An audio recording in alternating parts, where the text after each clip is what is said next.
Donc Pascal m'a chargé ce matin de vous réveiller. Ça tombe bien, moi j'aime bien faire ça. Donc je suis Olivier Bonsimol, fondateur du cabinet de conseil Welia, un énorme cabinet de conseil de moi-même, puisque je suis tout seul dans ce cabinet, spécialisé dans tout ce qui est justement accompagnement de la décarbonation des entreprises et un petit peu d'expertise efficacité énergétique également. Donc moi ce que je vais vous tenter de vous montrer, c'est de vous montrer concrètement là où on doit aller d'ici un temps très court, parce que je ne vais pas aller au-delà de 2030. Et déjà ça va décoiffer. Alors, déjà, première chose, où en est-on au niveau du climat? Je ne vais pas faire 3 quarts d'heure sur le changement climatique, mais on va remettre quand même quelques bases pour bien savoir de quoi on parle et sans parler uniquement des catastrophes, de bien avoir en tête que les catastrophes, elles sont à nos portes. Tout d'abord, le changement climatique, il est déjà en cours, c'est maintenant. Et c'est maintenant depuis à peu près 40 à 50 ans. La température moyenne du globe année par année est en train de dériver très sérieusement. On atteint maintenant, depuis la référence des années 1850 à 1900, un changement climatique de 1 degré. Et comme vous le voyez, en fait, ça a complètement explosé depuis 1980. Deuxièmement, le changement climatique, c'est nous, c'est les humains. L'ONU a chargé le groupe qui s'appelle le GIEC, le groupement intergouvernemental des experts sur le climat, de synthétiser toute la connaissance humaine au travers de leur rapport d'évaluation 1, 2 jusqu'à 6. Et la dernière formulation de l'AR6, c'est qu'il n'y a aucune équivoque possible sur le fait que le changement climatique soit d'origine humaine. Toute personne qui dit l'inverse de ça va à l'encontre d'à peu près 14 000 sources scientifiques. Donc il a intérêt à venir avec des gros arguments, ou alors on ne l'écoute pas tout simplement. Ça, c'est plus simple. Ensuite, le changement climatique, c'est du pétrole, du gaz, du charbon. Voilà la courbe d'évolution de notre consommation en tant qu'humain d'énergie depuis 1850. Une explosion complètement incroyable, un peu type exponentiel. Ce que vous avez en bleu, c'est le pétrole, en rouge au-dessus, c'est le gaz, et en bleu, c'est le charbon, en rouge, c'est le pétrole, en violet au-dessus, c'est le gaz, et on a donc à peu près 85% de l'énergie qui est consommée dans le monde qui est d'origine fossile. Donc, 85% de tout le développement économique qu'on connaît depuis les années 1900 est d'origine fossile. Et les émissions, quand on brûle du gaz, du pétrole, du charbon, la seule chose qu'on peut récupérer en termes de chimie, c'est de l'eau et du CO2. Donc les émissions sont exactement calquées sur l'augmentation de notre consommation d'énergie. Et donc le changement climatique, c'est des énergies fossiles, et c'est 85% de la vie économique mondiale. Et la question, c'est où est-ce qu'on va aller? Et là, le GIEC a plusieurs scénarios en fonction de ce qu'on va faire, nous, maintenant, en ce moment. Soit on continue, en fait, sur la pente actuelle, et en fonction des évaluations, on finit vers des changements climatiques de l'ordre de plus 3, plus 4 degrés, et on se pose des questions parce que probablement que sur le chemin, il y a des boucles de rétroaction qui vont se mettre en place et ça peut aller plus haut. Ou alors, on arrête sévèrement d'émettre autant de CO2, c'est cette courbe-là, et on reste dans des scénarios de l'ordre de 1,5 à 2 degrés. Alors, qu'est-ce que ça implique? C'est bien beau ça, oui, 1, 2 degrés, 3 degrés, 4 degrés, 5 degrés. Ça, c'est un changement climatique de 5 degrés. C'est la dernière ère glaciaire, la calotte polaire qui descend jusqu'à Londres et Berlin, tellement de glace dans le pôle Nord que le niveau des océans est baissé de 120 mètres. La différence entre ce climat qu'on connaissait il y a 20 000 ans et aujourd'hui, c'est que 5 degrés de changement climatique. Donc si on dit que potentiellement on peut avoir un changement climatique de 4 à 5 degrés d'ici la fin du siècle, ça peut être un climat aussi différent que l'âge de glace comparé à ce qu'on connaît aujourd'hui. Ok ? Alors, le climat, c'est très facile. À 37 degrés, il n'y a pas de changement climatique, on est bien. À 1 degré, on sent quand même qu'il se passe quelques petits trucs. Par exemple cet été, à peu près partout sur la planète. Pakistan, mais voilà. À 2 degrés, on commence à être habité. Hein, ça se passe beaucoup moins bien. 3 degrés, 4 degrés, donc 4, mince, j'ai déjà sauté à 5 degrés. Et à 5 degrés, en fait, ça coince. À 5 degrés, ça coince. L'agriculture ne sait pas s'adapter à un changement climatique aussi rapidement, et en termes de nourriture, ça ne passe plus. Donc l'enjeu du changement climatique, il est là. Hein. C'est, comme le dit le secrétaire général de l'ONU, une menace existentielle directe sur l'espèce humaine. L'enjeu, il est là. Bon, bah oui, mais qu'est-ce qu'on fait alors En fait, on sait très bien ce qu'on a à faire. On sait très bien ce qu'on a à faire parce que on sait déjà combien on a mis de CO2 dans l'atmosphère et on sait quelle est la limite de ce qu'on peut émettre pour ne pas dépasser telle ou telle température. Le GIEC a fait le travail, ça tombe bien, c'est pratique. Donc grosso modo, si on veut tenir un budget à 1,5 degré, il ne faut plus qu'on émette au-delà de 400 gigatonnes de CO2 d'ici la fin du siècle, et ça veut dire que, grosso modo, il faut qu'on diminue nos émissions de gaz à effet de serre de 8% tous les ans, jusqu'à 2050-2060 et être quasiment à la neutralité.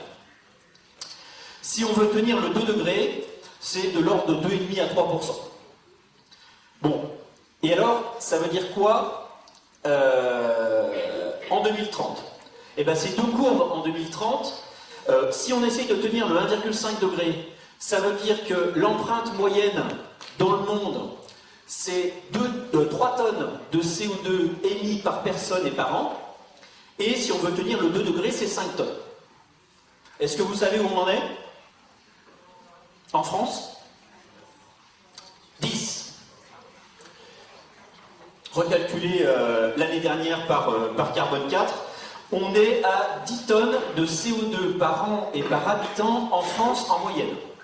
Donc si on veut tenir la trajectoire de 2 degrés, parce que très honnêtement, la trajectoire de 1,5 degré, on peut gentiment l'oublier, ça ne passe pas, eh bien, on peut regarder ce que ça veut dire. Ben, ça tombe bien parce que cet objectif 2030 compatible avec 2 degrés, il est dans la stratégie nationale bas carbone de la France, il est dans le Fit for 55 pour l'Europe, il est aussi dans l'accord de Paris, et grosso modo, pour passer les pourcentages, c'est divisé par 2, il faut viser le 5 tonnes de CO2 par an et par personne. Est-ce que vous savez comment on passe de 10 à 5 et surtout ce que ça représente 5 tonnes de CO2 par an et par personne? Bah non. Donc je vais vous l'expliquer. On va être gentil parce que ce sont des secteurs qui mutent très lentement et qui sont malheureusement encore vraiment des passoires énergétiques, la santé et l'enseignement. On va garder sur les 1,5 tonnes de CO2 par an et par habitant que pèse toute l'administration française, on va en garder 1,3, mais malheureusement j'ai peur que ça ne descende pas plus vite que ça. Et si on enlève 1,3 à 5 tonnes, eh ben, il reste 3 tonnes 7. Alors, c'est vachement bien fait, hein, parce que 3 tonnes 7, c'est 10 kg par jour. Alors, 10 kg par jour, c'est quoi? Eh ben, je vais vous donner un exemple. 10 kg par jour sur une semaine, c'est un plat de bœuf, 3 de poulet, tout le reste végétarien. Sinon, ça ne rentre pas dans le budget de 2 kg de CO2 par jour. En termes de transport, c'est pas plus de 20 km au total, non, par jour, pardon, 20 km par jour. Et ça fait 4 kg par jour. Pour 30 mètres carrés de bâtiment, pas isolé de manière géniale, c'est un chauffage au gaz tous les jours, voilà, sur 30 mètres carrés. C'est pas un bâtiment génial, c'est pas non plus une passoire complète. Et ça fait déjà 10 kilos. On a juste mangé, on s'est déplacé et on habite quelque part. On n'a rien acheté. Et bien évidemment, ça c'est sans les vacances à la République dominicaine. Parce que les 2 tonnes du billet d'avion pour faire l'aller-retour, ça rentre pas dans l'année. Ça fait, étalé sur toute une année, ça fait plus de 5 kilos, rien que pour le billet d'avion. Donc, bien évidemment, ça rentre pas. Alors, quel est l'impact sur les entreprises? L'impact, il va être tout simple. Aujourd'hui, la quasi-totalité des entreprises vivent sur une économie qui est basée sur les énergies fossiles. Il va falloir en sortir. Donc, si les entreprises veulent tenir, il faut qu'elles se décarbonent parce que la réglementation va les pousser, parce que les clients vont les pousser, et puis parce que de plus en plus de dirigeants d'entreprises ont compris que s'ils ne changent pas, en fait, ils ne perdureront pas. L'entreprise disparaît. Alors le problème, c'est que toute activité économique, c'est la transformation de quelque chose, c'est de l'énergie. Donc, comment on fait, puisque l'énergie, pour l'instant, c'est des gaz à effet de serre, eh bien, les entreprises, elles vont devoir activer les 3 seuls leviers qui existent, et qui sont liés à la sobriété dont on parle beaucoup. Soit on fait moins, et on réduit la production de l'entreprise, soit on fait plus efficace, et du gain d'efficacité, il y en a, croyez-moi, dans toutes les entreprises, il y a du gras à aller chercher en termes de dépenses énergétiques, ou alors on décarbone. Donc soit il y a de la sobriété dans nos vies, soit il y a de la sobriété dans la quantité d'énergie que les entreprises consomment et le type d'énergie que les entreprises consomment. Tout ça pour amener en fait à la question fondamentale. Comment ça? Non mais oh. La question fondamentale en fait que toute entreprise doit se poser aujourd'hui. D'ici 2030, les Français en moyenne doivent émettre 5 tonnes de CO2 par an et par habitant. Est-ce que mon produit, mon service que je vends est compatible avec ce monde-là? S'il n'est pas compatible avec ce monde-là, mon entreprise est en danger, elle risque de disparaître.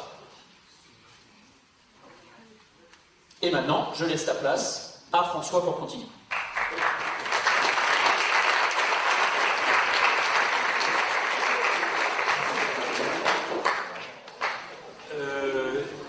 Écoutant Jean-François, c'est Jean-François ton prénom? Olivier, voilà. Il a dit beaucoup de choses, et donc ça m'a incité à changer et à improviser un petit peu devant vous ce que je vais vous dire, mais voilà, il faut quand même mettre ce que c'est. Et donc, je vais vous parler un petit peu de ce qu'il y a à faire, de comment on peut le faire et l'urgence à le faire. Donc, ici, je vais vous parler du PTEF, qui est un plan de transformation de l'économie française qui a été élaboré par un think tank qui s'appelle le Shift Project, dont l'inspirateur est quelqu'un que vous connaissez peut-être ou peut-être pas, qui s'appelle Jean-Marc Jancovici, et qui s'est lancé dans la production justement de ce plan de transformation parce qu'il a constaté que personne ne le faisait et que s'il ne le faisait pas, ça manquerait au départ. Alors, comment ça a pu se lancer et moi-même, qui ne fais pas partie de ce système, pourquoi suis-je là et comment, qu'est-ce qui justifie que je sois là? Alors, autour de cette association, puisqu'un think tank c'est une association, s'est développée une autre association qui s'appelle les Shifters, en référence au Shift Project. Shift, ça veut dire bouger, ça veut dire se déplacer, ça veut dire changer de point de vue, changer de point d'appui. Et les Shifters sont là pour promouvoir ces changements tels que les décrit le Shift Project. Le Shift Project travaillait sur des rapports partiels jusqu'à l'orée du Covid, et quand le Covid est arrivé, que tout le monde s'est retrouvé un petit peu quand même les bras ballants, ils se sont dit qu'est-ce qu'on va faire? Et ils ont eu l'idée de faire ce travail énorme qui est le Shift Project. Et comment ça a été possible? Ça a été possible parce qu'ils ont lancé un appel de fonds auprès des shifters, un appel de fonds auprès des entreprises qui les soutiennent parce qu'ils ont fait attention de rester bien connectés au monde de l'entreprise.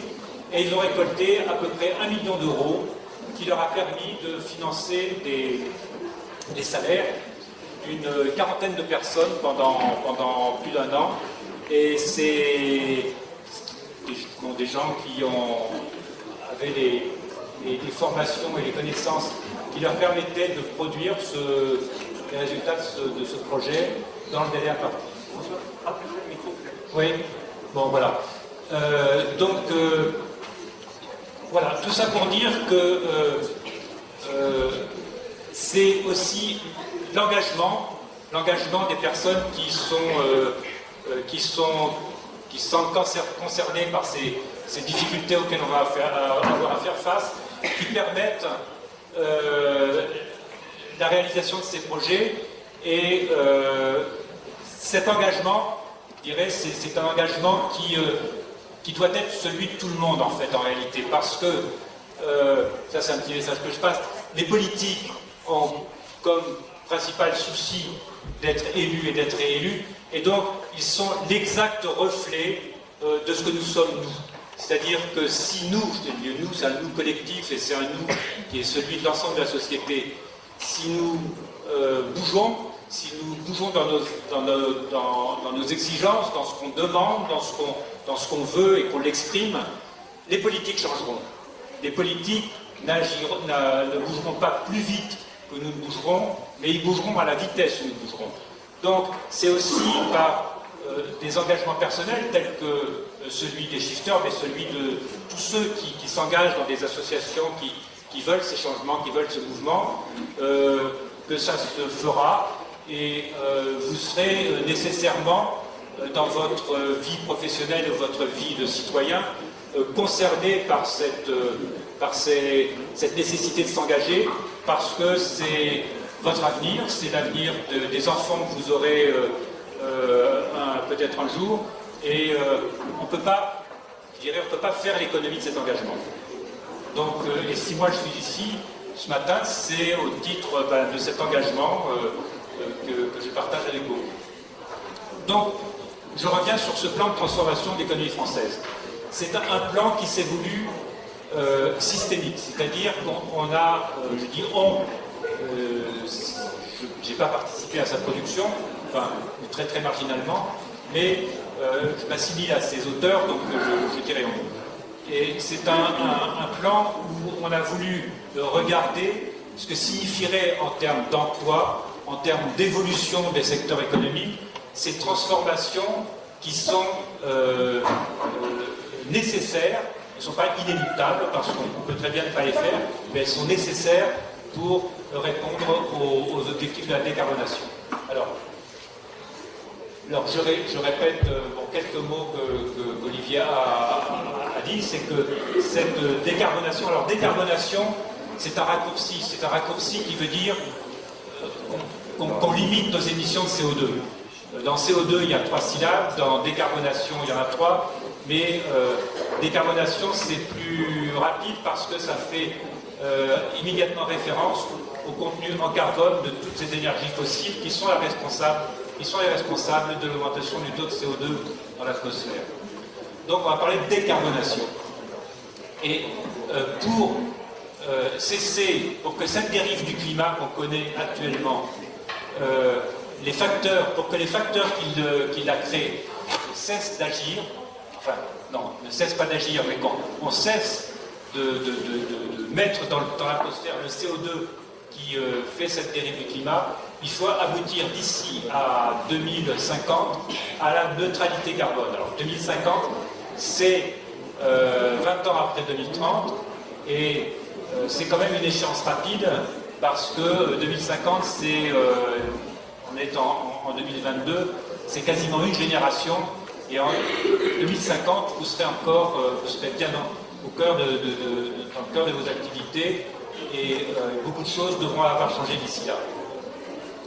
Alors, le zéro émission nette, ça veut dire qu'on ne mettra pas plus de CO2 dans l'atmosphère que ce que le système Terre est capable d'absorber naturellement. Alors qu'est-ce qui absorbe du carbone naturellement? C'est la végétation, c'est tout ce qui est vivant en fait.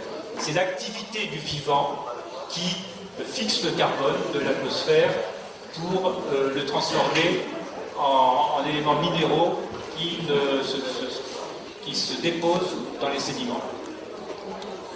Alors, la neutralité carbone, ça suppose de limiter à des niveaux très bas, beaucoup plus bas encore que ceux qu'on doit avoir atteints en 2030, nos émissions de carbone. Et pour ça, il va falloir changer dans les très larges proportions tous les secteurs de l'économie. Alors, on peut avancer là, parce que ça on l'a dit. Alors ce qu'il faut souligner aussi, c'est que l'inertie du climat est très longue et que les effets du carbone qu'on met dans l'atmosphère actuellement se feront sentir longtemps après qu'on ait cessé d'en émettre, qu'on ait cessé d'augmenter le taux de carbone dans l'atmosphère. Et que cette inertie fait que c'est d'autant plus urgent de cesser le plus vite possible de le faire. On ne peut pas attendre 2050 pour se dire « Ah ben, on a encore 30 ans et on arrêtera dans 30 ans ». Non, parce que si on continue au rythme actuel, les taux de CO2 dans l'atmosphère vont continuer d'augmenter et l'effet de ce CO2 dans l'atmosphère se fera de manière cumulative sur des dizaines et des dizaines et des dizaines d'années après 2050. Donc la dérive climatique, elle ne cessera pas en 2050 parce qu'on aura cessé d'émettre du carbone, elle continuera. C'est pour ça qu'il est très urgent de diminuer très très rapidement et le plus rapidement possible ces émissions de carbone. Donc on peut avancer. Alors il y a aussi une autre raison qui pousse à s'adapter à la réduction des émissions de carbone, c'est que les énergies fossiles, en tout cas celles qui sont le plus utiles actuellement, c'est-à-dire le pétrole et le gaz, sont en voie d'épuisement. Elles sont en voie d'épuisement pour deux raisons. C'est d'abord un épuisement quantité globale. On trouve de moins en moins de gisements au fur et à mesure que les années passent. Et c'est aussi pour une autre raison, c'est que exploiter les pétroles qu'on trouve dorénavant, ou les gaz qu'on trouve dorénavant, est de plus en plus coûteux énergétiquement. C'est-à-dire que pour sortir 1 kWh ou 100 kWh, disons, un équivalent énergétique, 100 kWh de pétrole en Arabie Saoudite, dans les années 60, il fallait dépenser 1 kWh. Il y avait un rapport de 1%. On dépensait 1 kWh en énergie, on en sortait 100. Aujourd'hui, en moyenne, c'est un rapport de 1 à 25 ou 30. On dépense 1 kWh d'énergie pour en sortir 25 ou 30. Et les nouveaux gisements qu'on est en train d'exploiter, par exemple, vous avez sans doute entendu parler du pétrole de schiste ou du gaz de schiste, ça demande beaucoup plus d'énergie et on est en train de dépenser 1 kWh d'énergie pour en sortir 10. Et ça va aller de pire en pire, ça va être de plus en plus coûteux énergétiquement et un jour on sera dans l'incapacité de sortir du pétrole et du gaz qui subsistent dans les couches sédimentaires parce que tout simplement ça en consommera quasi autant de le faire sortir que ce qu'on obtiendra à la sortie. Donc ce sera nul d'un point de vue en termes de bilan énergétique. Donc on cessera tout simplement d'exploiter ce pétrole. Alors, il restera le charbon, mais le charbon, j'espère qu'on aura trouvé des raisons et des moyens de cesser d'exploiter. Donc il y a deux raisons qui nous poussent à décarboner l'économie. Alors, on peut avancer sur le PTEF. Alors, le PTEF a examiné 15 secteurs de l'économie française et a examiné les conditions qui permettraient d'atteindre en 2050 cette neutralité. Alors, on va aller rapidement. Il y a le secteur de l'énergie. Alors, le secteur de l'énergie, c'est des grosses adaptations structurelles, donc des gros investissements qu'il faut démarrer dès aujourd'hui. C'est des investissements sur les outils de production, donc c'est les énergies renouvelables. Il faut investir massivement dans l'augmentation de leur capacité de production et dans leur déploiement. Il faut investir massivement dans la réorganisation du réseau, parce que les réseaux doivent s'adapter à des transferts généralisés de sources d'énergie, parce que si on a des panneaux solaires qui fournissent à un endroit et des éoliennes qui fournissent à un autre et qui fournissent alternativement, il faut pouvoir transférer massivement cette électricité d'un endroit à un autre du territoire, et pour l'instant le réseau n'est pas adapté pour ça, donc et ça a des coûts très très importants. Il faut planifier l'installation de générateurs secondaires d'énergie. Alors c'est un terme un peu compliqué pour parler de la production éventuelle d'hydrogène, parce que il subsistera des besoins d'énergie stockable pour tout ce qui est de la mobilité. L'électricité ne pourra pas subvenir à tout. Donc il faudra trouver des moyens de produire de l'hydrogène. Et au bilan de ça, il faudra arriver à basculer dans l'électrification de toutes les sources d'énergie, ce sont les véhicules électriques. Il faudra diminuer notre consommation globale d'énergie, parce que même si on passe à l'électricité, il faudra diminuer, être plus économe en énergie. Et il faudra augmenter notre efficacité, c'est-à-dire que pour un même service rendu, il faudra consommer moins d'énergie. Et ça concernera tous les secteurs d'activité. Alors après, il y a l'emploi. Alors, on a évalué, parce que, évidemment, tous ces changements auront des conséquences en termes d'emploi. Il y a des emplois qui vont disparaître et des emplois qui vont se créer. C'est très important d'en avoir conscience au moment où on se forme. Alors, par exemple, dans le secteur de l'industrie. L'industrie est une activité qui n'est pas majeure actuellement dans l'économie française, mais dont on envisage qu'elle reprenne plus de place par la nécessité de limiter, je dirais, les transferts de biens et de matériaux à travers le monde pour des raisons d'économie énergétique encore. Donc ça, il y a des perspectives de réindustrialisation sur le territoire français.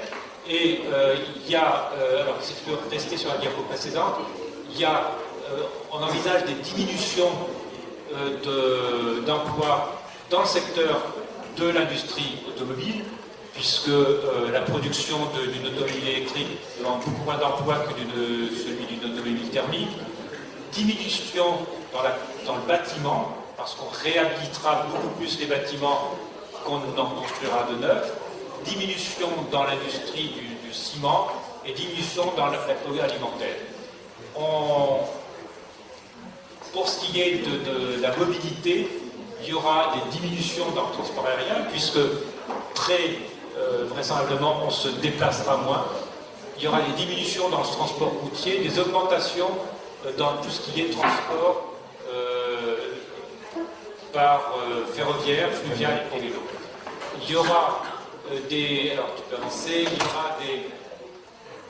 dans les territoires, il y aura des augmentations d'emplois dans le secteur agricole, artisanat et dans le secteur du commerce, des augmentations dans le secteur du bois et de la transformation du bois, dans la rénovation, dans la relocalisation et la gestion du parc des véhicules électrifiés, et dans l'industrie vélo.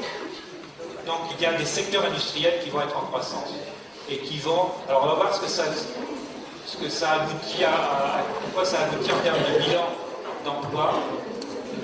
À l'horizon 2050, le bilan de tout ça, c'est une augmentation des besoins d'emploi, et donc on n'est pas du tout dans une perspective de diminution du travail. Alors on peut aller dans le périmètre administratif. Il va rester à peu près identique, mais c'est un périmètre qui devra aussi se décarboner, et les enjeux sont importants dans ce domaine-là. On peut avancer. Alors, bon, ça c'est un petit peu ce que je viens de dire. On peut avancer.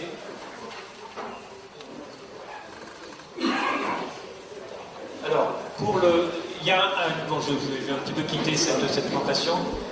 Il y a aussi beaucoup d'accent qui est mis sur les possibilités qui pourraient résulter d'innovation technologique. Et ça, c'est une question qui est importante parce que il y a pour une part du discours qui est de dire oui, on est face à des difficultés qui sont certaines, mais des innovations technologiques nous permettront de les résoudre.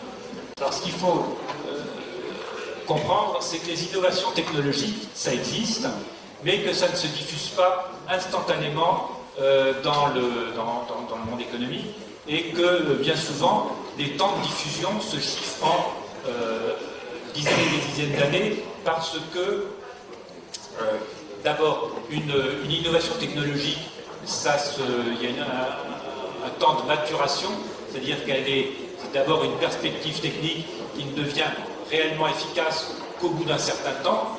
Au début, par exemple, de l'invention du téléphone, on n'était pas capable de téléphoner à grande distance. C'était des téléphones qui fonctionnaient sur des courtes distances. On n'avait pas encore les amplificateurs qui permettaient de propager le signal à longue distance. Donc c'était de peu d'utilité. Il y avait une certaine utilité, mais c'était de peu d'utilité. Il y en a qui avaient très très peu. Et il a fallu plusieurs dizaines d'années pour que le téléphone devienne un outil dans la vie de tous les jours, qui prenne la dimension qu'il a aujourd'hui, alors que son invention date du dernier tiers du 19e siècle.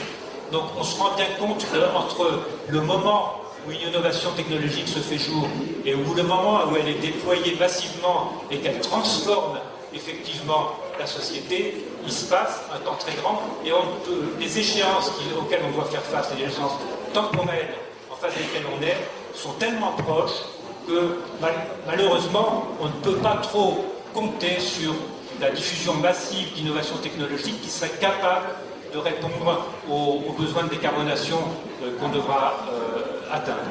Donc ça, c'est un premier problème et une première limitation à laquelle on doit faire face, même quand on envisage l'impact des innovations technologiques. Alors, on peut quand même avancer un petit peu. Alors, il y a les leviers aussi, les leviers administratifs, réglementaires et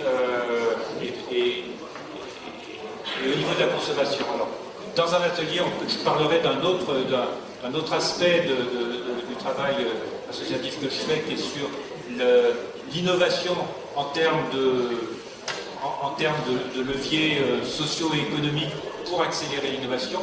Mais dans ces leviers, il y a évidemment les leviers réglementaires.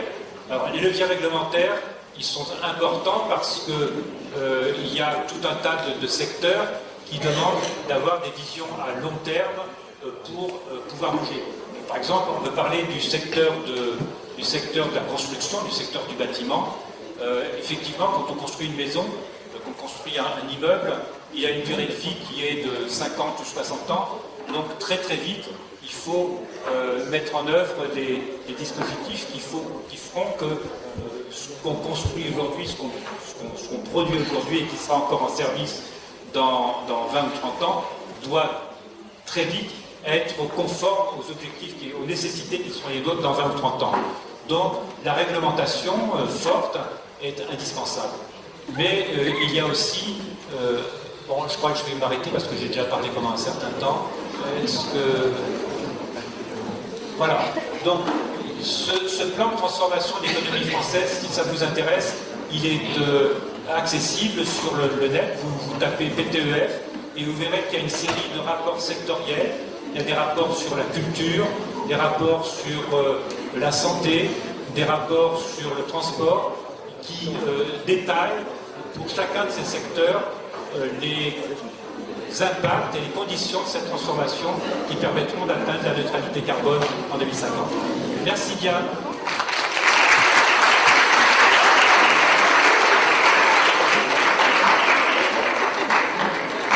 Je m'appelle Tom, je fais partie d'un petit cabinet de conseil en environnement qui s'appelle iCare. Et je vais juste ajouter quelque chose qui est très important parce qu'on a parlé de changement climatique, mais quand on parle d'environnement, en fait, il n'y a pas que le climat. Il y a aussi la biodiversité, il y a plus d'1 million d'espèces qui sont menacées d'extinction.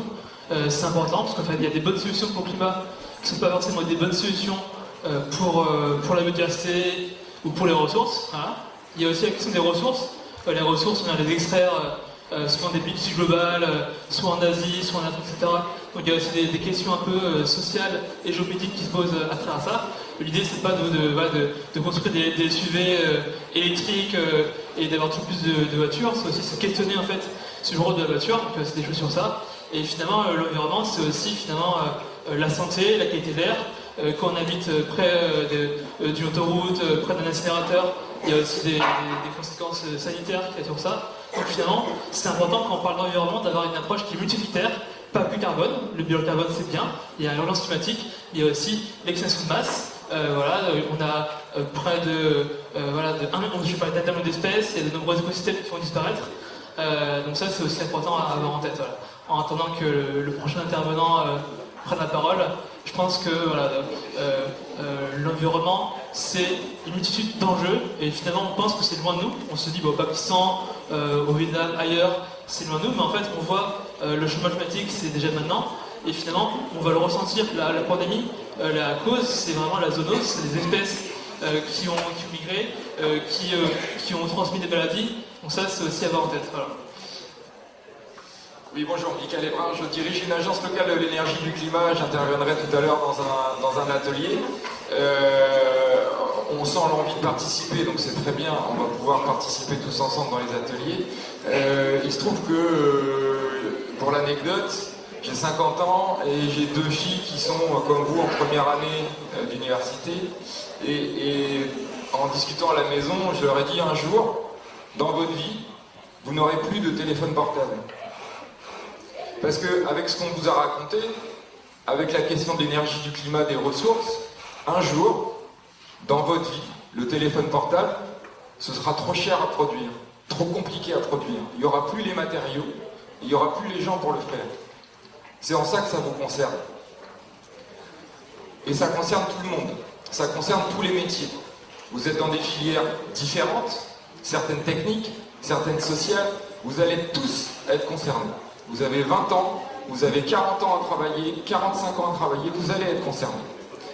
L'emploi en France, c'est 27 millions de postes, à peu près. Sur ces 27 millions, il y en a 2-3%, c'est de l'agriculture. Il n'y a pas si longtemps, nos grands-parents, c'était 60% de la population qui était agriculteur. Ça a bien changé. Demain, ça peut aussi très bien changer. Pour produire de l'alimentation, il faudra peut-être retourner dans les champs, parce qu'il y aura moins d'engrais. C'est en ça que vous êtes concernés. L'emploi, c'est 14% pour l'industrie, on l'a dit tout à l'heure, c'est 6% pour le bâtiment, c'est 20% pour le commerce. Le commerce aujourd'hui, c'est de la logistique, c'est Amazon, c'est des grands champs qui sont remplacés par des zones d'activité. Ces champs-là, du coup, ils sont plus utiles pour faire de l'alimentation. Et ces hangars, s'il n'y a plus d'essence pour mettre dans les camions, ils seront peut-être plus utiles non plus demain. Donc on n'aura plus les champs et on n'aura plus les hangars. C'est en ça que vous êtes concernés. Et l'emploi aujourd'hui en France, c'est 60% de services, si on enlève le commerce, ou peut-être 55%, à regarder dans les chiffres. Ce service, c'est justement l'administration, les hôpitaux, l'école, c'est tout ça. C'est en gros 2, 3, 5% par secteur. Tous ces services sont très connectés, très en prise avec une économie réelle qui a besoin de température, de biodiversité, de ressources pour fonctionner. On ne fait pas d'ordinateur sans pétrole aujourd'hui. On ne sait pas faire. On ne sait pas vous habiller avec les textiles que vous avez sur le dos sans pétrole. On ne sait pas faire. On ne sait plus faire. C'est en ça que vous êtes concernés. Donc toute votre vie va être radicalement changée et dans le cadre de vos métiers, que vous soyez technicien ou que vous soyez dans les secteurs sociaux, la question de la précarité énergétique aujourd'hui, elle est extrêmement prégnante. Donc tous les secteurs sociaux sont aujourd'hui concernés par des problématiques énergétiques. Dans le logement, c'est évident. Le bâtiment manque entre 400 000 et 500 000 emplois. Donc il va y avoir des choses à faire. L'agriculture va manquer d'emplois. Et tous les secteurs sanitaires et sociaux vont être transformés par des crises agricoles, climatiques, énergétiques.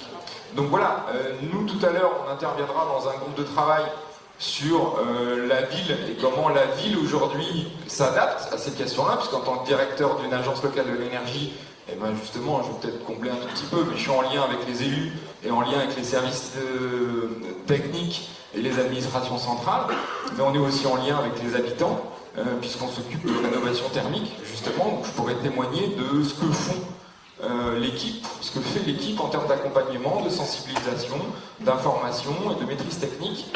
Voilà, on pourra illustrer sur ces métiers-là. Mais je voulais être sûr qu'on soit bien d'accord sur le fait que tout ce qui s'est dit aujourd'hui va vous concerner au quotidien dans votre vie de vie. Je m'appelle Franck Guénaud, je travaille pour la société Néo Eco. Et moi je suis quelqu'un de très opérationnel, et donc en fait je vais vous demander quelque chose à tous, c'est de prendre votre téléphone portable, d'aller sur votre réseau social préféré, tant que vous avez un téléphone portable, d'aller sur votre réseau social préféré et de regarder les influenceurs en écologie, en environnement. Vous allez voir, il y en a qui sont spécialisés dans la mode, il y en a d'autres qui sont spécialisés dans les déchets. Vous allez en sélectionner 3 par exemple, et comme ça va vous permettre de vous cultiver un petit peu sur déjà qu'est-ce que vous pouvez faire, vous, à votre échelle. Comme je vous l'ai dit, je travaille pour la société Néo Eco, on est spécialisé dans l'économie circulaire. Donc aujourd'hui, vous avez tous jeté quelque chose à la poubelle. Ça peut être de la nourriture, dommage, c'est utile. Ça peut être un emballage plastique, bah, dommage, c'est utile. Ça peut être également une vieille paire de chaussures que finalement elle n'est plus à la mode, ou au contraire il y a peut-être un trou dedans, ou que sais-je encore, dommage, c'est utile.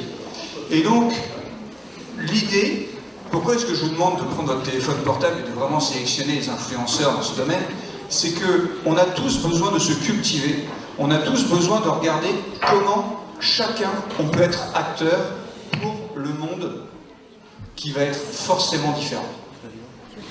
Donc, si vous en trouvez, eh ben, avec grand plaisir, sinon bien sûr, vous pouvez aller voir déjà, tout à l'heure a été cité Jean-Marc Jancovici, qui est un de ceux qui prônent le fait effectivement d'avoir une consommation de ressources plus responsable.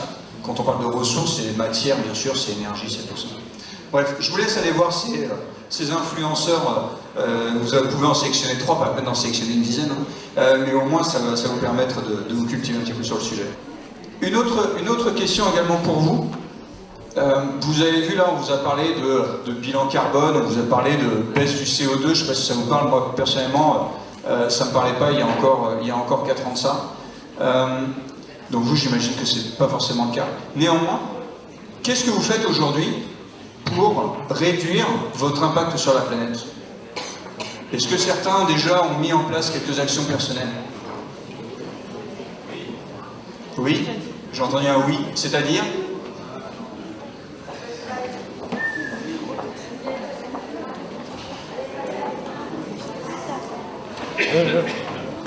Bon alors, moi par exemple, j'ai commencé en changeant mon moteur de recherche préféré.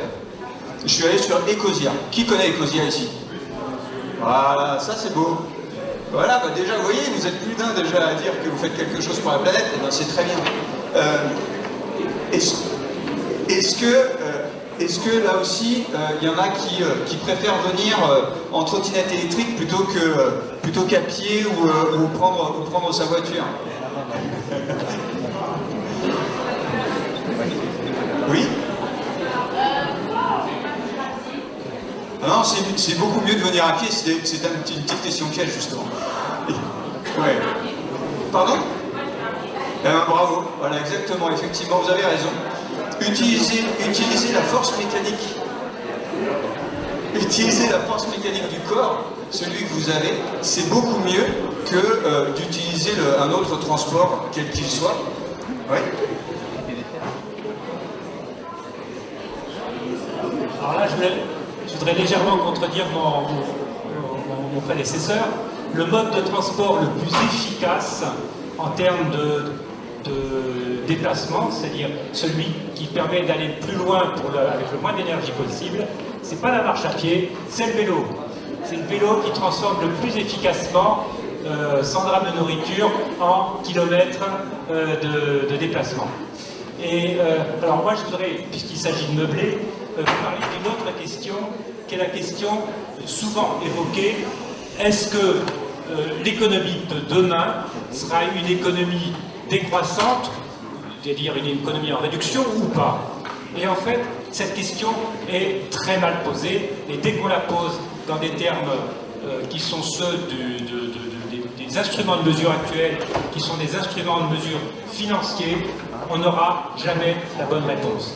Ce qui est certain, c'est qu'on devra décroître dans des termes de quantité de matière qu'on met en œuvre pour assurer notre vie de tous les jours. Oui, ça devra décroître. On devra décroître dans la quantité d'extraction, dans la quantité de matériaux qu'on utilise et qu'on fait circuler tous les jours pour assurer notre vie quotidienne, notre environnement et le fonctionnement de nos institutions. Par contre, ça ne veut absolument pas dire qu'on fera décroître la quantité de travail et les besoins d'interaction entre les gens, et que ces besoins de ce travail et ces interactions, si elles sont quantifiées en termes monétaires, ça ne veut pas dire donc nécessairement que le volume de l'économie décroîtra. Donc il ne faut pas se laisser piéger par ce débat sur la décroissance. Ce qui devra décroître, c'est la quantité de matière, de matériaux qu'on utilise, le poids de ce qu'on mobilise pour vivre tous les jours. Ce qui ne décroîtra pas, c'est le travail, les interactions qu'on devra mettre en œuvre pour continuer de fonctionner ensemble. Alors, il y a des exemples qui permettent de le prouver très facilement. C'est que, par exemple, si on achète de la nourriture, par exemple du porc qui est produit dans des porceries qui ont 5 ou 10 000 bêtes qui sont élevées dans des conditions qu'on peut qualifier d'abominables, on peut l'acheter très peu cher et en manger beaucoup. Si on achète un porc qui est produit dans des conditions beaucoup plus acceptables et pour l'animal et d'un point de vue sanitaire, on l'achètera plus cher, mais on en mangera moins. Est-ce que ça veut dire qu'en termes d'argent qui circule, cette quantité d'argent qui circule aura diminué? Pas nécessairement, parce qu'on l'aura acheté plus cher, on en mangera moins, mais il y aura autant, si ce n'est plus de travail derrière, et l'économie n'aura pas diminué. Donc l'économie de demain n'est pas une économie en décroissance. C'est une économie qui fera croître la quantité de travail, la quantité d'emploi et les interactions entre les gens.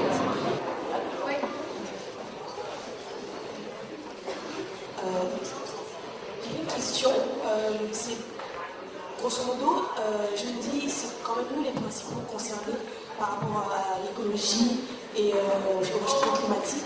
Mais comment sortir de notre confort? Parce que ça va être compliqué de se dire, bon, je vais manger des légumes la moitié de la semaine et une fois par deux un peu de viande. Je vais prendre un vélo, mais c'est un peu compliqué, hein, mais comment faire pour bouger les mentalités et se dire, bon, ok, on va faire cette action collective et se dire que c'est pour la planète et les mettre en place?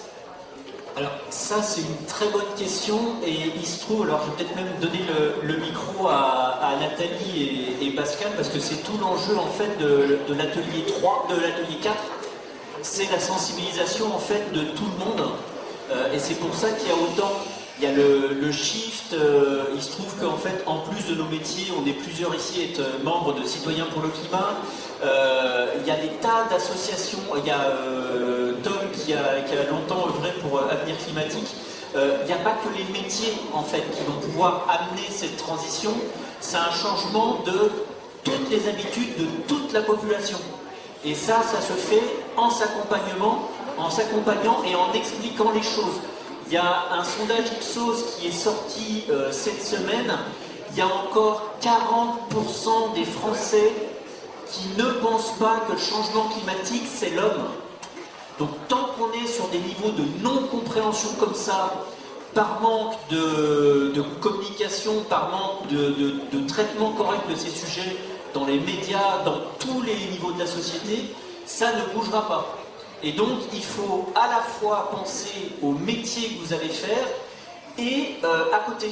À côté, vous avez une vie qui permet de faire diffuser en fait le fait que tous ces efforts seront compliqués, mais le fait de ne pas faire les efforts sera encore plus dur pour vous. Voilà, on a beaucoup parlé d'écologie et de comment faire, utiliser un vélo, manger des légumes et pas de la viande, etc. Mais économiquement parlant, pour beaucoup de personnes, c'est pas possible. Il y a beaucoup de personnes qui n'ont pas le moyen de s'acheter un vélo, il y a beaucoup de personnes qui ne peuvent pas manger des fruits et légumes, et encore moins de saison et encore moins de proximité. Du coup, c'est quoi les solutions pour ces personnes en état de précarité? C'est une super bonne question et les réponses, vous êtes déjà la moitié ici et je vous en félicite à être allé voter cette année au moment des élections présidentielles.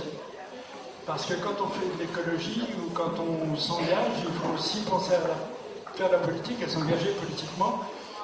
Mais il ne faut pas que aller voter, il faut aussi s'engager dans le quotidien. Alors je ne vais pas répondre très précisément à ta question. Moi je me présente rapidement. Je suis né dans une ferme il y a très très longtemps, il y a 66 ans. J'ai fait quelques études comme vous et ensuite j'ai créé une entreprise qui existe toujours dans les médias et la communication. Et là j'ai été invité aujourd'hui au titre des villes en transition lancées par Rob Hopkins en Angleterre il y a quelques années. Nous avons créé au Pré Saint-Gervais, c'est-à-dire le métro Roche sur la ligne 5. Nous avons participé au mouvement des villes en transition dans le monde et on a créé une association qui est basée sur le format du collégial, d'ailleurs, il n'y a pas de président, c'est collégial.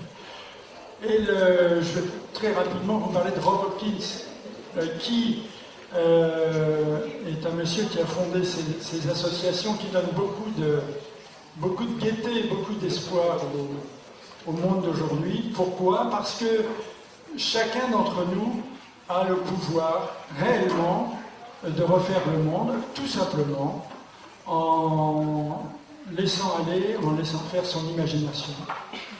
Et je voulais rebondir tout à l'heure sur ce que disait Olivier, et ça c'est une chose qui me paraît très importante. On entend parler du GIEC tous les jours, et on entend parler. Très souvent, on nous entend dire le réchauffement climatique, c'est dû à l'activité humaine. On parle de l'activité humaine, mais on dit l'activité humaine, c'est qui en réalité? Autrement dit, et là je rebondis sur la question de, j'ai pas ton prénom, la jeune fille qui est là. Pardon? Voilà. Bien joué. On dit, et le GIEC dit, le réchauffement climatique est dû à l'activité humaine. J'aimerais qu'il soit clair que l'activité humaine, c'est pas l'activité de n'importe quel humain. C'est-à-dire que tous ici, on n'est pas forcément tous responsables du réchauffement climatique. Lorsqu'on nous dit tous les jours, nous sommes dans une société de consommation, c'est une façon de nous dire à nous tous, c'est pas bien, vous consommez beaucoup. J'aimerais que vous réfléchissiez à l'idée qu'on ne dise pas une société de consommation, mais que nous sommes dans une société de production. Et la production, ça veut dire, pour une entreprise, d'être obligée de vendre sa production. Et si elle est obligée de vendre sa production, elle fait le métier comme moi je l'ai fait, marketing, pour apprendre à vous, à nous, à tous, de consommer. Et donc on devient des consommateurs. Ce que je veux dire par là, c'est que il est important de nommer et de savoir que le réchauffement climatique, ça ne tombe pas du ciel. Et quelque part, je faisais allusion à la politique tout à l'heure, le réchauffement climatique, c'est dû à un système économique qu'on va qualifier de productiviste, qu'on peut dire aussi capitaliste. Ça, c'est un gros mot qu'on prononce de plus en plus souvent. Mais je pense que c'est important, aujourd'hui, de savoir que ce ne sont pas nous, chacun d'entre nous, qui sommes responsables du réchauffement climatique. La bonne nouvelle, c'est que vous êtes jeunes et que vous n'avez pas le choix.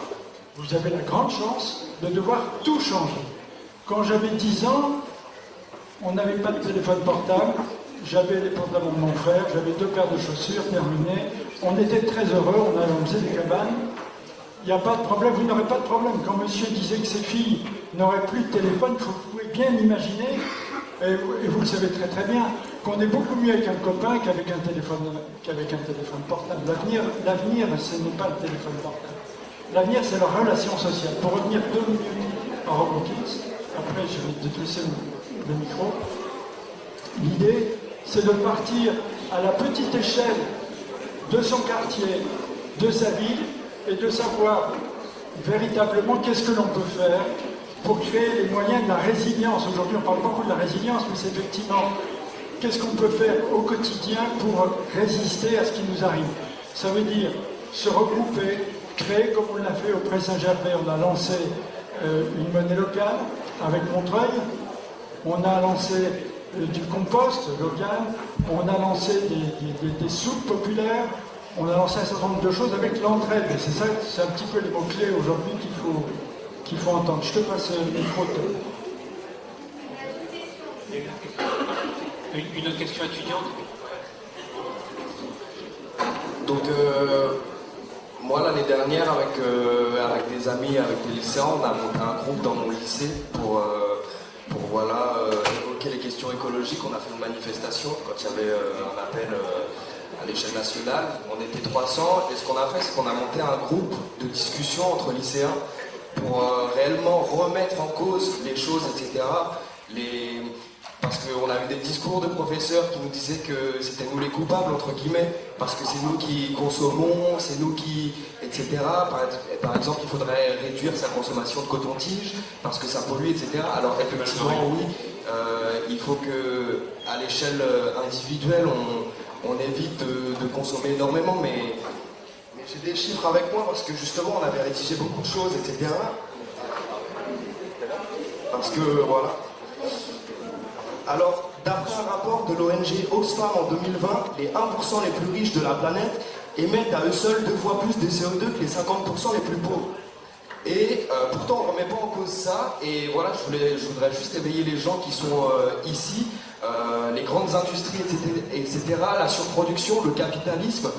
Pour moi, et je pense que je ne suis pas le seul, mais c'est la cause du réchauffement climatique. Et voilà, je voulais juste qu'on parle de ça ensemble. Et je pense que la question centrale, ça, c'est les inégalités sociales. Bernard Arnault, il n'a pas le même impact que n'importe quel Français moyen ou qui vit ici à Aubigny. Et il y a juste une chose, tout à l'heure on se dit finalement comment on peut contribuer finalement à lutter contre le changement climatique. Certes, il y a le métier. Moi je pense que c'est pas tellement les gestes individuels. Je vais prendre un bon exemple. Vous êtes à Aubigny, à Aubervilliers, je ne sais pas si vous connaissez les jardins d'Aubervilliers. Qui connaît les jardins d'Aubervilliers ici? Qui sait ce qui s'est passé au jardin d'Aubervilliers ces derniers mois? Quelqu'un veut prendre la parole sur ça? Voilà, il y a les Jeux Olympiques, je ne vais pas remettre en cause les Jeux Olympiques, mais qui cherchaient en fait à détruire les jardins d'Aubervilliers. Et il existe des lieux, notamment pour avoir accès, pour pouvoir jardiner, faire des choses. La Seine-Saint-Denis, c'est un des lieux où il y a le moins d'endroits végétaux. Quand il y a une canicule, ça permet en fait de se rafraîchir. Parfois, il y a des différences de 5-10 degrés. Et en fait, lutter contre le changement climatique, c'est aussi s'engager au niveau des associatifs, des collectifs, et militer aussi. Donc, finalement, il y a plein de d'actions. Et le geste individuel, c'est une chose. Le travail, c'est une autre. Finalement, est-ce que vous voulez travailler dans le marketing pour vendre des choses dans le métavers, pour vendre des SUV, ou vous voulez plutôt travailler à je sais pas, à la développer de l'agroécologie, des choses qui se réparent, etc. Ça, c'est aussi une question que vous pouvez poser. Et ensuite, il y a collectivement, au-delà d'un événement, comment on peut agir, comment on peut s'organiser, militer, soit dans des assos, des syndicats ou autres. Et ça, c'est aussi des modes d'action finalement dont on parle assez peu. On entend aujourd'hui souvent, arrêtons les mails rigolos, mettons un col roulé, etc. Mais ça, c'est pas que ces actions-là. Il y a un éventail d'actions et il y a 3 vraiment piliers. L'échelle collective, des entreprises. Les entreprises, elles doivent agir. Vous avez le choix de travailler, je sais pas, dans le luxe ou un autre domaine d'activité qui vous soit plus engagé ou qui correspond à vos valeurs. Et après, à l'échelle individuelle, il ne faut pas seulement se concentrer dessus. C'est pas la seule option. Voilà, c'est juste ce que je veux dire. Une autre question. Justement, j'allais parler par rapport à ce qu'a dit mon camarade, confrère. Et pourquoi, lorsqu'on parle de l'écologie, c'est vrai que ça concerne tout le monde, ça concerne la planète, mais on parle toujours des pauvres. On dit oui, il faut plus prendre le vélo, il faut manger moins de viande. Pourquoi on ne parle pas beaucoup des gens qui sont en haut, la société mondaine? Eux, ils vont à la COP 23 pour parler de l'écologie. Ils vont chacun en jet privé. Ça, on n'en parle pas. Là, on nous a fait des présentations, on n'a pas parlé de tout ce que eux ils consomment. On doit aussi être informé par rapport à tout ça là. Comme ça, si on ira faire, ça va interpeller notre esprit aussi. Parce que si on arrive à un moment extrême où, par exemple, on devra acheter de l'oxygène, nous, on ne pourra pas, mais eux, ils pourront se l'acheter. Il faut qu'on parle beaucoup de ces personnes-là aussi. Heureusement, dernièrement, l'équipe de France, ils ont pris l'avion pour aller quelque part là, ça fait révolte. Les choses évoluent quand même, mais il faudrait de l'information par rapport à ces gens-là. Qu'est-ce qu'eux, ils font? Nous, ok, on veut bien manger moins, même si on n'a pas beaucoup d'argent pour s'acheter de la nourriture végétale, nanana. Mais eux, qu'est-ce qu'ils font, eux? Ils vont continuer à prendre des jets privés au calme pendant que nous, on va se sacrifier pour protéger la nature. On a un collectif, en fait. Je ne vais pas vous faire ma vie, mon œuvre. Hein. On se trouve sur Internet. On s'appelle Citoyens pour le climat. Et c'est nous et vous, en fait. Et il ne faut pas croire que tout appartient là-haut. Notre pouvoir est très très grand. Il est immense. On est nombreux. On est 8 milliards. Et oui, ce que tu dis est une réalité. C'est pour ça qu'on parle de justice sociale. Il faut se mêler de ce qui nous regarde, en fait. Et le problème, il est là. C'est qu'on a laissé trop longtemps des gens, des représentants qui, bon, dans certains cas sont très bons et dans d'autres sont très mauvais. Mais en tout état de cause, la représentation, c'est la nôtre. Ils doivent nous rendre des comptes. Et en fait, le problème, c'est que plus on se désintéresse de toutes ces choses-là, ça concerne vraiment immensément toute notre vie quotidienne. Ce que tu dis est vrai, en fait. Les pauvres vont souffrir beaucoup plus. Ils vont souffrir beaucoup plus parce qu'ils n'auront pas les moyens et qu'effectivement, il y a quelque chose qui est en train de se construire qui n'est pas à leur avantage. Donc pour ça, il faut vous mobiliser. Et on a tous le pouvoir de faire des choses. Tous. Et c'est essentiellement la sensibilisation. Moi, ce que je voudrais savoir, c'est dans cette salle, par exemple, quand on parle d'écologie, qu'est-ce que vous pensez de votre sensibilisation? Est-ce que vous pensez que vous êtes prêts? L'éducation n'a pas été faite. Elle n'a pas été faite parce qu'il y a une inertie dans la société. Et l'inertie, nous, on est contre ça. Et c'est pour ça qu'on se mobilise. C'est pour ça qu'on va faire du lobbying. Alors, lobbying, ça paraît un mot très, très compliqué. Et en fait, c'est très simple. Le lobbying, c'est simplement se dire qu'on est concerné et qu'on veut se mêler des choses et donner notre avis. Et on a tous un avis à donner là-dessus. On est tous concernés. Tout à fait. Par contre, pour revenir sur un petit chiffre, parce qu'il faut bien avoir ça en tête aussi, parce que là on va parler effectivement des moins favorisés en France, etc. Effectivement, les gens les moins favorisés en France émettent moins que les gens les plus favorisés. Les 10% qui ont le moins de moyens en France, leur moyenne d'émission c'est pas 10 tonnes, c'est 5. Et les 10% les plus favorisés, c'est pas 10 tonnes, c'est 15 à 20.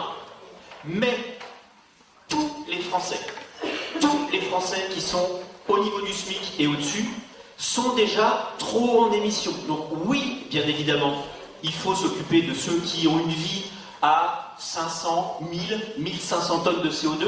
Et ça, c'est un petit morceau en fait de l'atelier 1 qui va être très clair et qui va être qu'au bout d'un moment, il faudra bien arriver dans le monde à une limite supérieure qu'un humain ne peut pas dépasser en émission pour régler ce problème-là.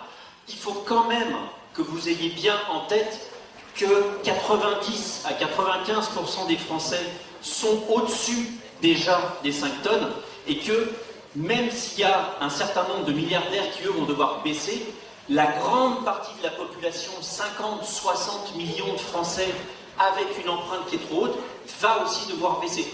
C'est les deux, c'est pas l'un ou l'autre, c'est surtout pas j'attends ces gens-là qui ne veulent pas changer pour faire quelque chose, c'est les deux et on pousse. Et en fait, ces gens-là, ils ont aussi énormément d'argent parce qu'ils vendent et parce qu'on achète. Et là où on dit, il y a de la production, oui, on est entraîné à acheter, à produire, mais plus on apprend, plus on s'éduque sur ces trucs-là, et plus on sort de « je me fais vendre n'importe quoi ». Je suis désolé, il y a beaucoup d'intervenants qui veulent parler, mais comme j'ai promis aux étudiants qu'ils auraient le droit de parler aussi. Bonjour. Moi juste j'ai une petite... C'est bon comme ça? Moi juste j'ai une petite question.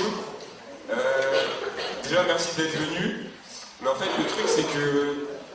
Moi je trouve que vous nous mettez au bord du ravin. Vous nous dites que si on ne change pas maintenant, c'est foutu pour nous.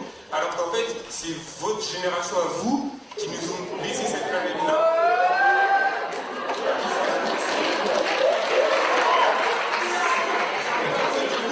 C'est un peu à cause de vous qu'on doit bien des nouvelles stratégies. Ce qu'on fait là, c'est qu'on organise ces rencontres. On ne dit pas qu'on est innocent. On organise ces rencontres pour dire on fait partie des gens de notre génération qui pensent qu'il faut changer le monde. Alors, j'ai envie de te prendre au mot. Qui en fait partie?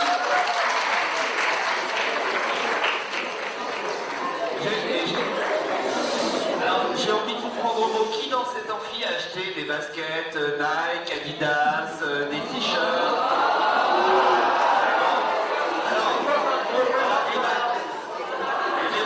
Vous avez enrichi des gens qui exploitent et qui détruisent le climat. Non, en vrai, on peut passer des heures et des heures à parler, à faire des conflits de génération. En fait, c'est exactement ce que les gens qui polluent attendent. C'est-à-dire élever les générations les unes contre les autres. Parce que pendant ce temps-là, ils peuvent continuer à péter la planète. Et donc, continuons effectivement.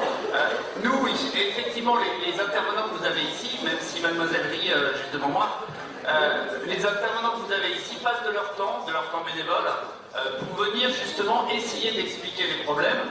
Et je peux vous dire que tous ceux qui sont ici passent énormément de temps libre, parce qu'on a aussi des métiers, des familles, à essayer de résoudre entre guillemets le problème. Maintenant, moi j'aime beaucoup l'énergie que vous avez ici, et je vais vous prendre au mot aussi. Il y a des marches climat qui se font régulièrement. Il y en a une en novembre qui va se faire à l'occasion de la COP27. Moi je veux tous vous voir là-bas.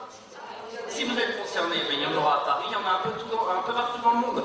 Il y a 2 semaines, il y avait une marche, le Friday for Future, donc des jeunes, des gens comme vous, qui se lèvent et qui vont marcher, qui vont dire aux dirigeants qu'on ne veut plus de votre monde. Donc moi j'ai aucun souci avec le conflit de génération. À la limite, la question elle est légitime. C'est juste que si on continue à se battre, eh bien, on va pas changer le monde, clairement. Et on n'a pas besoin de se battre, on a besoin de changer le monde. Donc venez, levez-vous et faites entendre votre voix. Voilà.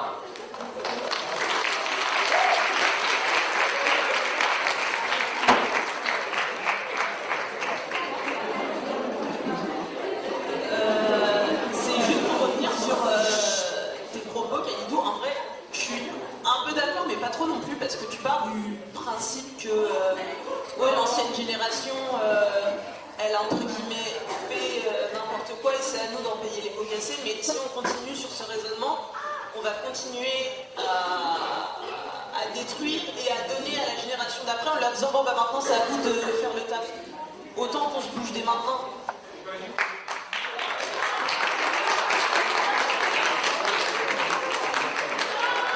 Et sinon, pour ajouter un autre argument, il faut savoir que nous les jeunes, en fait on ne pollue pas forcément moins que les vieux, donc nos grands-parents, en fait, ou vraiment nos arrière-grands-parents. Les études montrent qu'on a tendance à plus polluer, en fait, ou alors polluer d'une manière différente, mais presque plus. Donc finalement, c'est vrai qu'on fait beaucoup d'efforts, mais vu qu'on est bercé dans le cocon de pollution depuis notre enfance, nos efforts, ils valent presque rien, et c'est triste à dire, mais c'est la vérité. Par exemple, sur Instagram, il y a la page Easy Eco Tips qui est pas mal. Sur YouTube, il y a par exemple Max Bird qui fait des très bonnes vidéos, mais maintenant il n'en fait plus trop. Et il y a aussi la chaîne Course Gezac qui a une bonne vidéo, mais il faut faire attention parce qu'il y a pas mal de vidéos qui sont assez poussées par des idées politiques. Mais sinon, il y a beaucoup de recherches. Donc il y a une vidéo qui est le titre c'est Can You Change Climate? Je vais pas le dire. Bref. Mais en gros, il y a une très bonne vidéo qui parle de la responsabilité individuelle dans le réchauffement climatique. Voilà, c'était juste pour dire. Je vais répondre à la toute première question. question tout à l'heure qui était de dire, quand on n'a pas de sous, comment on fait pour acheter des légumes de saison? Comment on fait pour acheter un vélo? Ça, c'était la question, et je me rends compte que pour l'instant, on n'y a pas répondu. Donc en fait, déjà, ce qu'il faut savoir, c'est que quand on n'a pas de sous, eh ben, on cultive soi-même. Vous habitez dans un appartement, certains ont un balcon, d'autres n'ont pas de balcon, mais vous pouvez quand même cultiver, faire des choses chez vous. Alors certes, pas en hiver, vous ne pourrez pas avoir de tomates, mais en tout cas, vous pourrez très bien en avoir en été. Et il y a bien sûr des sites comme Le Bon Coin ou des sites de réemploi qui peuvent vous permettre d'acheter des vêtements, des objets à vraiment pas cher. Et ça, pour le coup, en impact carbone, c'est zéro parce que l'objet a déjà été créé. Donc en fait, il ne faut pas hésiter à se dire, ok, bah, finalement, il y a des choses que je ne peux pas faire parce que je n'ai pas d'argent. Il y a aussi beaucoup de choses que vous pouvez faire parce que vous n'avez pas d'argent. Juste pour répondre par rapport à ça, vous parlez de par exemple, cultiver chez soi, mais pour cultiver, il faut avoir un balcon ou un jardin. Moi, quand je parle de précarité, et du temps aussi, et quand je parle de précarité, je ne parle pas de classe moyenne, je parle de grande précarité dans des HLM insalubres, et même souvent, on n'a pas le temps, on cumule des boulots, comment on fait? Et puis, c'est des solutions toutes faites qui sont jolies sur le papier, mais qui ne s'adaptent pas à la vraie vie des vraies personnes en état de précarité.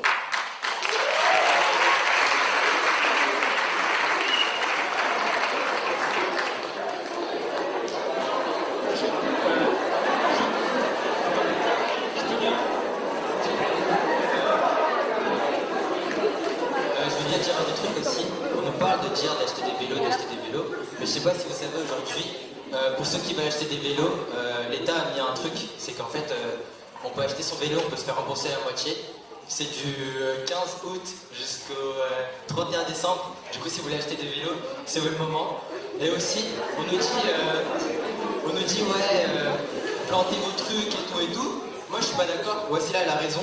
On n'a pas le temps, parce qu'en plus, on n'a pas l'endroit. Et en plus, moi, je taffe aussi, je galère, je paye mon loyer, je fais tout, mais j'ai pas l'argent. Et en fait, je suis dans la consommation à acheter les trucs qui sont moins chers et qui sont pas du tout bien pour la santé. Et quand je vais faire du militantisme en disant ouais, faut faire ci, faut faire ça, vous savez ce qu'ils me répondent les vieux? Ils me disent ouais, bah c'est pas mon temps, je vais déjà mourir, je m'en fous de les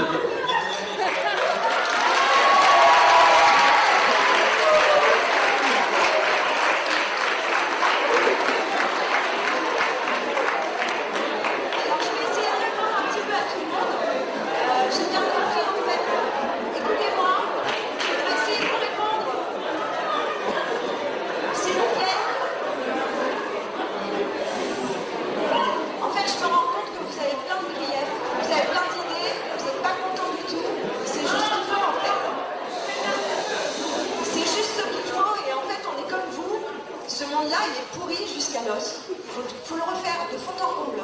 Il y a une inertie, ça ne peut pas se faire par là-haut.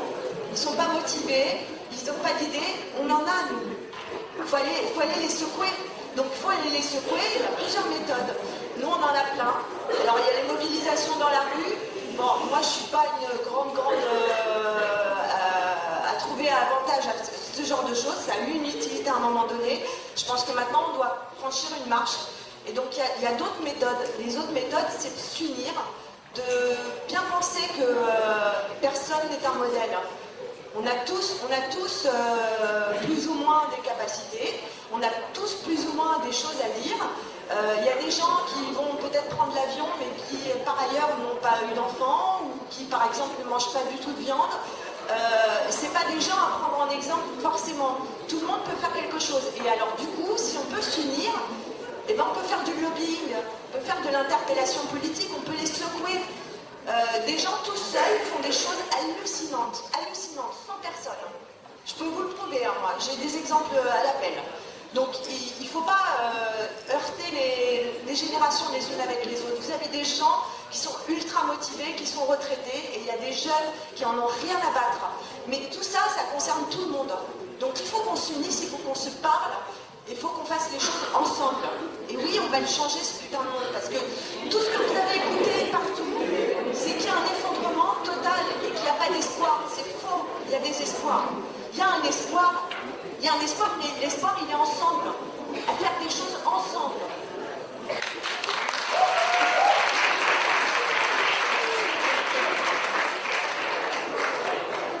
Moi, je veux bien dédier ma vie entière à l'éco-militantisme, il n'y a pas de souci, je veux bien consacrer ma naissance à ma mort. Mais le truc, c'est que là, on dit qu'on va trouver des solutions. Il y a des gens qui vont trouver des solutions, par exemple dans les COP, la COP 27 par exemple, elle est officiellement sponsorisée par Coca, qui est le plus gros pollueur plastique du monde. Et moi, je veux bien faire tout ce que je veux, mais je ne suis pas capable de détruire Coca, en fait, même à plusieurs. Ah ouais? Bah comment alors? Franchement, je veux bien le faire, mais comment? Ah, c'était bien?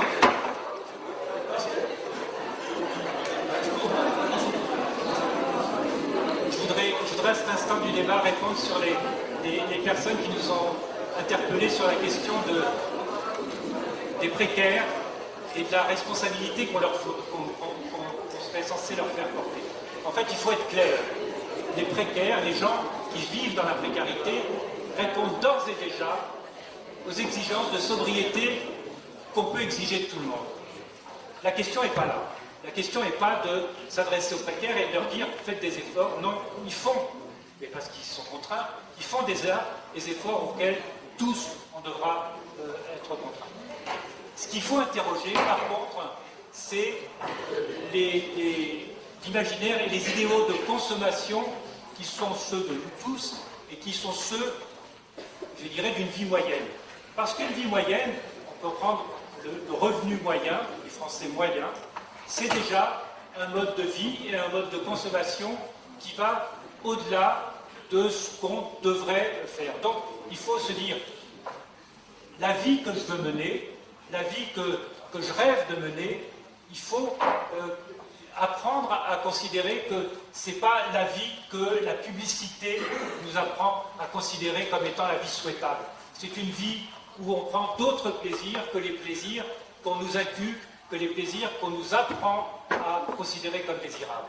Et ça, c'est très important, c'est de faire une sorte de révolution culturelle et de vouloir d'avoir des envies qui ne soient plus des envies formatées par la publicité, par ce qu'on nous apprend à être comme désirable, mais par quelque chose qu'on aura réfléchi et qu'on aura réfléchi de manière à ce que ce soit compatible avec, je dirais, ces objectifs de bas carbone et de sobriété qui peuvent être les autres.